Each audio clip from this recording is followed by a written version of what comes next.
I'm here in my super messy art room, and we're talking today about how to complete those 4 pages inside of our altered books.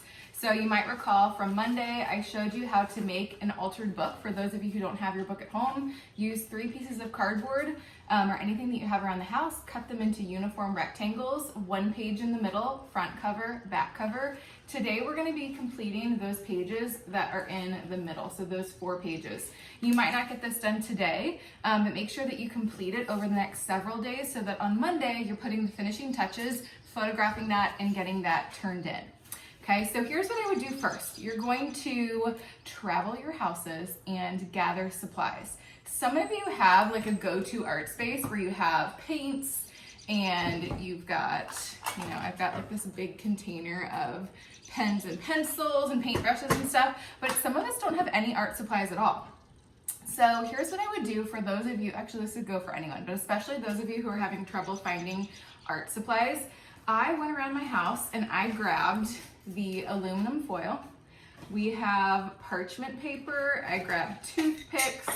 I found this like giant rubber band thing that I'm going to use maybe as like a book closure, kind of like this. What else? I grabbed a stack of colorful construction paper. I had a little bit of yarn. I had these Post-it notes. Glue sticks, scissors, and I also found these little wood chips that I thought could be neat to like paint and kind of put together for another texture. You could also use some 3D elements as kind of a closure on your book like that. So I went around and gathered some art supplies, some non-traditional supplies. Now keep in mind that talk to the adults in your house, make sure that you can use these items. I don't want you taking something that your family needs for something else. So get creative. I love to see, people were doing this with a non-traditional painting, but they were going in with stuff I hadn't even thought of. So I love to see the creativity. After you've gathered your supplies, you need to refer to that planning document that you guys did back at school. If yours is still at school, don't worry about it.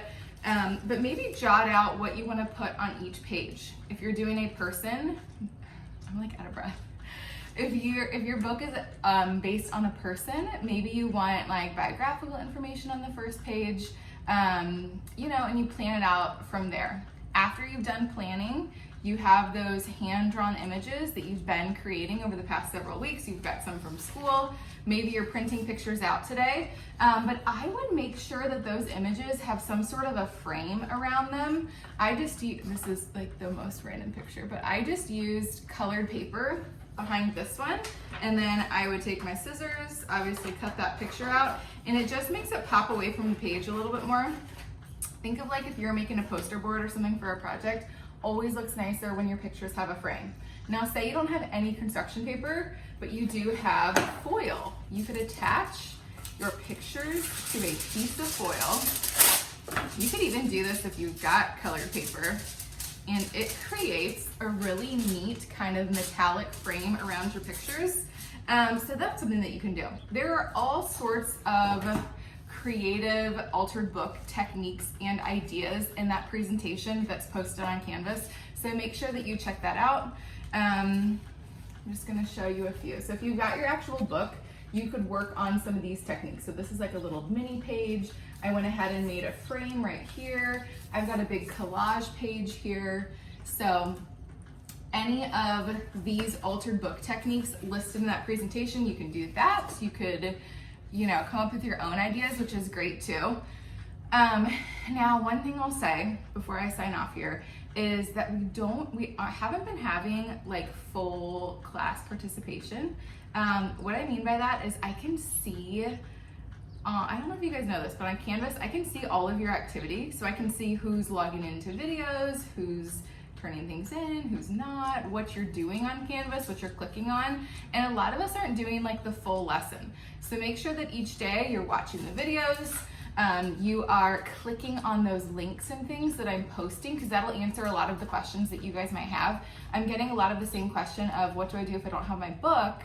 And I love answering questions, but that is something that we answered like a month ago, that we've been working on building what to do if we don't have a book. Okay, so please make sure you're going through all of that. What else? My room is seriously trashed in here.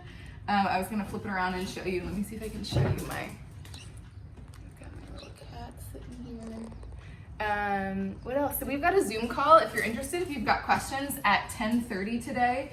10:30. So log in, grab your iced coffees if you've got it, or whatever else you might drink in the morning. Grab that if you've got questions or you just want to drop in and say hi. I will be here. Thanks.